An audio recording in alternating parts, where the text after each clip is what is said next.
Hi! അങ്ങനെ മറ്റൊരു വ്യാഴം, വെള്ളി ദിവസം എത്തിയിരിക്കുകയാണ്. തിയേറ്ററുകളിൽ സിനിമകൾ റിലീസ് ചെയ്യുന്ന ദിവസം. അപ്പം ഈ ആഴ്ച തിയേറ്ററുകളിൽ ഏതൊക്കെ സിനിമകളാണ് റിലീസ് ചെയ്യുന്നത് നോക്കാം. നവംബർ മാസം 7-ാം തീയതിയാണ്. നവംബർ മാസം 7-ാം തീയതി തിയേറ്റർ റിലീസ് ചെയ്യുന്ന സിനിമകൾ ഏതൊക്കെയെന്നുള്ളതാണ്. അതിൽ ഒന്നാമത്തെ സിനിമ ഒരു English science fiction action thriller വിഭാഗത്തിൽപ്പെട്ട സിനിമയാണ് പ്രെഡേറ്റർ ബാഡ്ലാൻഡ്സ് എന്ന സിനിമ. ഈ സിനിമ ഇംഗ്ലീഷ്, ഹിന്ദി, തമിഴ്, തെലുങ്ക് ഭാഷകളായിട്ട് നവംബർ മാസം 7-ാം തീയതി, അതായത് നാളെ തിയേറ്റർ റിലീസിന് തയ്യാറെടുക്കുകയാണ്. അടുത്തൊരു ഹിസ്റ്റോറിക്കൽ ഡ്രാമ വിഭാഗത്തിൽപ്പെടുന്ന ഒരു ഇംഗ്ലീഷ് മൂവിയാണ് നോറംബർഗ് എന്നാണ് സിനിമയുടെ പേര് വരുന്നത്. ഈ സിനിമയും നവംബർ മാസം 7-ാം തീയതിയാണ് ഇംഗ്ലീഷ് ഭാഷ റിലീസ് ചെയ്യുന്നത്. അടുത്തൊരു ഹിന്ദി മൂവിയാണ്, ഹിന്ദി ഡ്രാമ വിഭാഗത്തിൽപ്പെട്ട സിനിമയാണ് ഹക്ക് എന്ന് പറഞ്ഞ സിനിമ. ഇമ്രാൻ ഹാഷ്മി, യാമി ഗൗതം എന്നിവരൊക്കെ പ്രധാന വേഷം കൈകാര്യം ചെയ്ത സിനിമ നവംബർ മാസം 7-ാം തീയതിയാണ് തിയേറ്റർ റിലീസിന് തയ്യാറെടുക്കുന്നതായിട്ടുള്ളത്. അടുത്ത സുധീർ ബാബു, സോനാക്ഷി സിൻഹ എന്നിവരൊക്കെ പ്രധാന വേഷം കൈകാര്യം ചെയ്ത ഒരു ആക്ഷൻ, അഡ്വഞ്ചർ, മിസ്റ്ററി, ഫാന്റസി വിഭാഗത്തിൽപ്പെട്ട തെലുങ്ക് മൂവിയാണ് ജഡധര എന്ന് പറയുന്ന സിനിമ.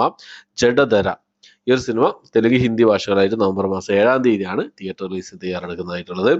അടുത്ത രശ്മിക മന്ദാന പ്രധാന വേഷം കൈകാര്യം ചെയ്ത റൊമാൻറ്റിക് ഡ്രാമ ത്രില്ലർ വിഭാഗത്തിൽപ്പെട്ട സിനിമയാണ് ദ ഗേൾ ഫ്രണ്ട് എന്ന് പറഞ്ഞ സിനിമ.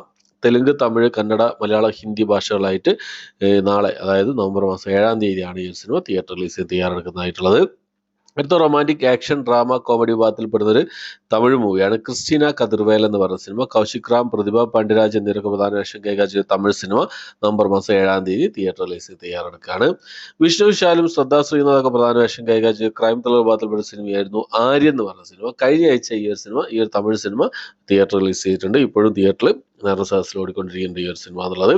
അടുത്തൊരു ക്രൈം മിസ്റ്ററി ത്രില്ലർ വിഭാഗത്തിൽപ്പെടുന്ന ഒരു തമിഴ് മൂവിയാണ് ഗിഫ്റ്റ് എന്ന് പറഞ്ഞ സിനിമ. സോണിയ അഗർവാൾ ഒക്കെ പ്രധാന വേഷം കൈകാര്യം ചെയ്ത സിനിമ. കഴിഞ്ഞ 2 ആഴ്ച മുമ്പേ, അതായത് ആഗസ്റ്റ് മാസം അവസാനത്തെ ആഴ്ച ഈ തിയേറ്റർ റിലീസ് ചെയ്താണ് തമിഴ്നാട്ടിൽ. ഇപ്പോൾ കേരളത്തിൽ നാളെ റിലീസ് ചെയ്യാൻ തയ്യാറെടുക്കുകയാണ്. അടുത്ത ഒരു ഹൊറർ വിഭാഗത്തിൽപ്പെടുന്ന ഒരു മലയാള സിനിമയാണ് DS ഇറ എന്ന് പറയുന്ന സിനിമ. DS ഇറ പ്രണവ് മോഹൻലാൽ പ്രധാന വേഷം കൈകാര്യം ചെയ്ത് രാഹുൽ സദാശിവൻ സംവിധാനം ചെയ്ത സിനിമ കഴിഞ്ഞ ആഴ്ചയായിരുന്നു തിയേറ്റർ റിലീസ് ചെയ്തത്. നല്ല പ്രേക്ഷക പ്രതികരണം നേടി മുന്നേറിക്കൊണ്ടിരിക്കുകയാണ്. 50 കോടിക്ക് മുകളിൽ കളക്ഷൻ ഇപ്പോൾ തന്നെ വേൾഡ് വൈഡ് സ്വന്തമാക്കി ഈ സിനിമ എന്നുള്ളത്. അടുത്തൊരു മലയാള സിനിമയാണ് അൽത്താഫ് സലീമും അനാർക്കലി മരിക്കാരൊക്കെ പ്രധാന വേഷം കൈകാര്യം ചെയ്ത കോമഡി ഡ്രാമ വിഭാഗത്തിൽപ്പെട്ട സിനിമയാണ് ഇന്നസെന്റ് എന്ന് പറഞ്ഞ സിനിമ. നവംബർ മാസം 7-ാം തീയതി, അതായത് നാളെയാണ് ഈ സിനിമ തിയേറ്റർ റിലീസ് ചെയ്യുന്നത്. അടുത്ത റൊമാൻറ്റിക് ഡ്രാമ വിഭാഗത്തിൽപ്പെടുന്ന ഒരു മലയാള സിനിമയാണ് ഇത്തിരി നേരം എന്ന് പറഞ്ഞ സിനിമ. റോഷൻ മാത്യൂസ്, സെറീന ഷഹാബ് എന്നിവരൊക്കെ പ്രധാന വേഷം കൈകാര്യം ചെയ്ത സിനിമ നവംബർ മാസം 7, അതായത് നാളെ തിയേറ്റർ റിലീസിന് തയ്യാറെടുക്കുകയാണ്. അപ്പോൾ ഇത്രയും സിനിമകളാണ് ഇപ്പോൾ തിയേറ്റർ റിലീസിന് തയ്യാറെടുക്കുന്ന സിനിമകളൊക്കെ ആയിട്ടുള്ളത്. അപ്പോൾ ഈ ഒരു ലിസ്റ്റിലുള്ള ഏതൊക്കെ സിനിമകൾക്കാണ് നിങ്ങൾ നാളെ കാണാൻ പോകുന്നത്, ഫസ്റ്റ് ഷോ കാണാൻ പോകുന്നുണ്ടോ, നിങ്ങളുടെ അഭിപ്രായങ്ങൾ, സിനിമകളുടെ കുറിച്ചുള്ള നിങ്ങളുടെ അഭിപ്രായങ്ങൾ എന്തൊക്കെ എന്നുള്ള കാര്യങ്ങളൊക്കെ കമന്റ് ബോക്സിൽ രേഖപ്പെടുത്താൻ ശ്രമിക്കാം. അപ്പോൾ ഇത്രയാണ് ഇന്നത്തെ വീഡിയോ ഇഷ്ടപ്പെട്ടെങ്കിൽ ലൈക്ക് ചെയ്യാൻ, ഷെയർ ചെയ്യാൻ, സബ്സ്ക്രൈബ് ചെയ്യാൻ മറക്കാതിരിക്കുക. പുതിയൊരു വീഡിയോ ആയിട്ട് വരുന്നവരേക്കും